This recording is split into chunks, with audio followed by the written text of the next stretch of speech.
Surprise! Hello, everyone. I just did this out of nowhere. I thought I'd just watch a movie and review it. No warning when you least expect it. So, for these, Grant the Movie and TV Guy, of course. It's my shows, movies and TV. It's what we do here. And the movie I'm going to talk about, first thing I need to mention. I mentioned this as a kid. Anne Hathaway's in this movie, and she bears an uncanny resemblance to my Aunt Leslie. I've told her as much. It's kind of weird. She looks a lot like her. So what's the movie? I also mentioned this a little bit in my Chaos Walking review. I mentioned that it was directed by, I mentioned another movie the same filmmaker did here. So let's talk about it. The movie we have on this episode, this review rather, is for a movie called Locked Down. Locked Down was directed by, came out back in January. Finally got around to watching it. It's directed by Doug Liman. He shot it after Chaos Walking, but it came out first. Before Chaos Walking, it's weird. It has a shockingly timely premise. The turnaround for this movie was like 6 months, from like the writing to the completion. It was crazy. But it's, you could never tell.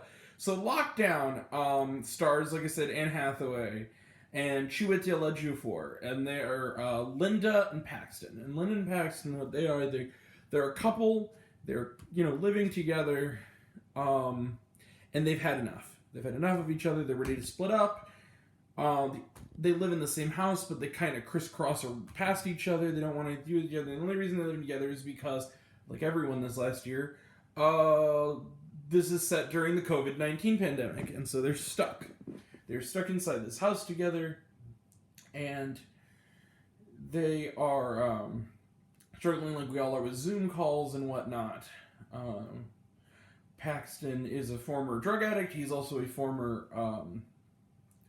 he went to prison for beating up a biker, apparently to save another person, and then he also has been doing little off-and-on jobs for Ben Kingsley. So what happens is that he, as like a truck driver for, nefarious reasons. So Anne Hathaway's job is essentially she's like a hatchet person. She goes on the Zoom calls and she fires people due to the COVID pandemic, which her boss, Ben Stiller, quite a cast, doesn't seem to care about. He's kind of a rotten dude. And so she says, finally once he says, I've had enough. And on an hour and a half into this 2-hour movie, she tells him, listen, like, you're going to go pick something up from the Harrods department store. It's set in London. The Harrods department store, you're going to do a thing there. I have to deliver a rare diamond to an unnamed evil person who you can kind of guess who it is based on their, let's just say he was the leader of the Free World for all. For 4 years. I think that's who they're alluding to. I don't know who else it could have been, but she very graciously, so finally wanting to kind of stick it to the man, and Hathaway tells him, it's like, well, they have an exact replica, and they have a real diamond that's worth, 3 million pounds, of English currency, and she basically says, it's really just going to be us. The security's going to be way down. People come in and out. It's the first time the place has really been closed and locked down in literally 100 years. This is our chance to take what's ours, and they decide they're going to pull off a diamond heist at this lockdown department store. I'm going to come right out and say this. This movie's been getting mixed reviews at best.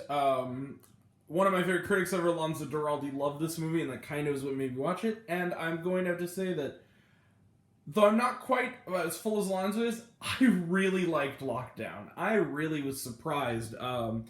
It's a 2-hour movie that does not feel that long.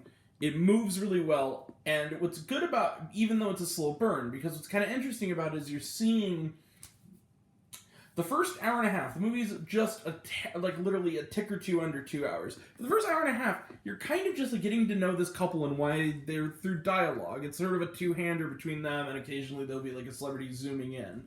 And then in the last half hour is when they kind of pull off the heist.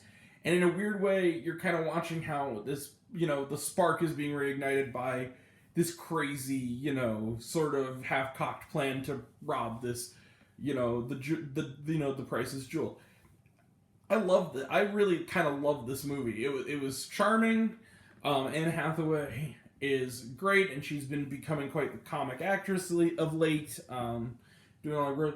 The one who surprised me a lot, though, was Chiwetel Ejiofor, who I've never seen do comedy before, and he's really funny in this. His scenes with and it's one of those movies where, yeah, there are certain things that are suspended of disbelief. It's a little kind of quirky and whimsical. One thing that Chiwetel Ejiofor likes to do is he will go out into the street, oftentimes, pull out his phone, and read poetry to their neighbors and have them open their windows.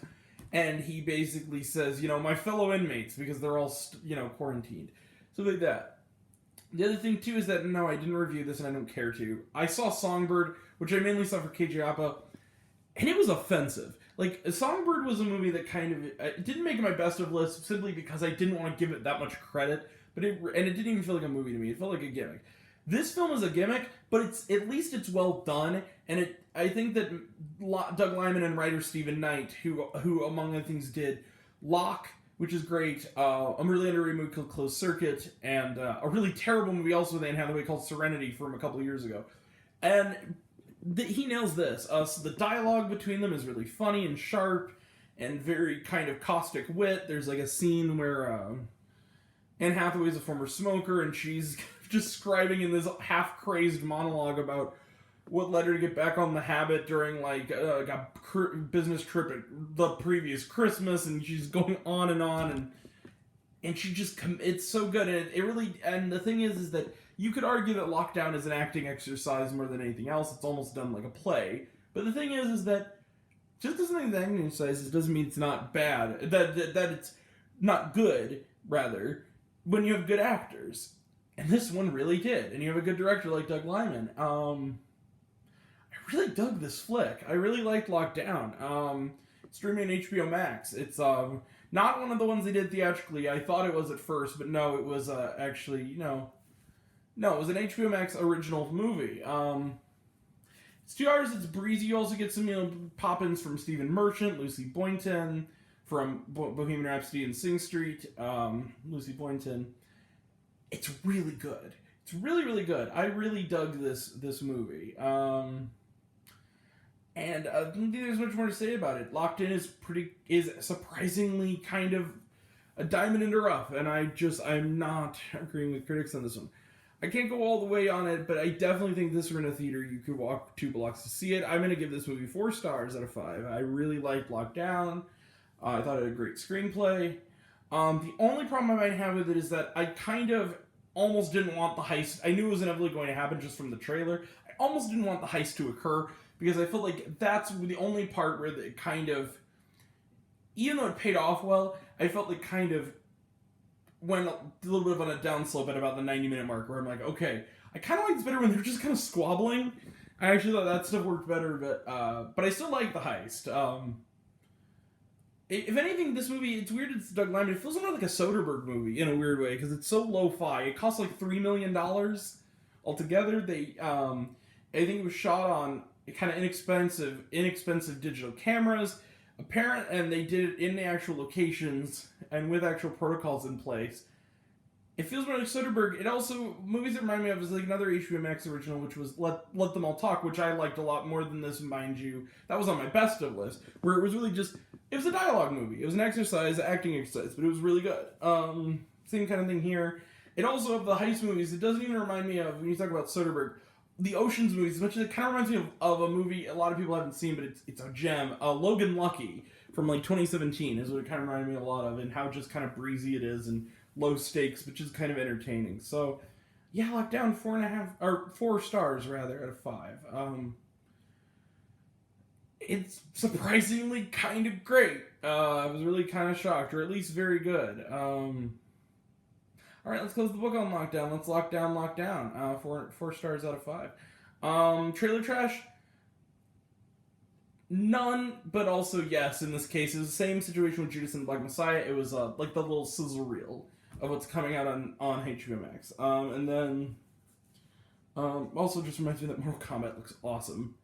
I really, really hope it delivers. I have faith that James Wan is going to make something cool out of that. You can tell he's really passionate about it. Was there shawarma? Yes, there was during the credits, and it's actually kind of cute. I don't want to tell you what it is. It was just like actually like a black and white sort of clip, almost like kind of a behind the scenes clip with Chiwetel Ejiofor that pays off kind of a running bit in the movie that especially is pretty great with him and Anne Hathaway. So, Lockdown 4 stars out of 5. I'm gonna go now, but I'm gonna be back later this week. I'm planning on. Well, I don't want to tell you. I kind of want to surprise you, but I'm planning on at least seeing one brand new movie this weekend. I won't spoil it. I'll just say this: look at a couple of trailer trashes, and you'll get a hint of what the movie is because I've been talking about it a lot recently. And then tomorrow I'm going to the movie theater. I'm seeing a movie that's 4 months old. Still haven't seen it. It's still playing in theaters somehow. It's all the way. It came out all the way back in the distant age of 2020, November to be exact. But I'm finally going to see it tomorrow because I have nothing but time, and it's the only movie playing in my theater right now I haven't seen. So I'm going to go see it, do a review of it, and you might be shocked, like, oh, he's finally talking about it? Yeah, I finally am. And then we got some other stuff. Wednesday we got that South Park vaccination special, which is a sequel to the pandemic special, which I loved, so I'm really looking forward to it. Hopefully there's a lot of Integrity Farms and Randy in there. You know, when you're a man fighting for his integrity, don't forget to bring a towel. You know, as my mom always said. Okay. So, yeah. And then we also, who knows, I might do... And then, I believe, barring other stuff, which I haven't thought of, one, the Amber Ruffin Show video, and then also, next Thursday, because unfortunately, I didn't accidentally I already saw Tom and Jerry, so I didn't accidentally click it open to see the hour of this movie that some people caught before Warner Brothers got wise to the leak. The Snyder Cut. I'm going to watch that on Thursday. Bear with me, it's 4 hours long. It might be later in the day that day, probably in the evening, but I'll get to it. The Snyder Cut. Even though I feel like I know, I don't mean to be a hater, because I like DC when it's really good, but I feel like we've moved past the Justice League. We're in the post, Joker, post Shazam world. I don't think we need Zack Snyder's take on this anymore. But we actually have good DC movies now, but, whatevs. Alright, so, yeah, I'll see you next time, and that'll be next time. Until next time, I'm Grant, the movie and TV guy. I see it all. Maybe share it with you. Lockdown's not that bad. Go watch it. It's actually pretty good. And a lot of my stammering, I'm starting to sound more and more like Jeff Goldblum every day without the charm. Love you all. Appreciate you all. Happy International Women's Day, by the way, to all the amazing women in my life. You guys are superheroes. And love you all. Appreciate you all. Be kind to one another. All that. Love you 3000. Love you all. Class dismissed. Thank you all. Take care.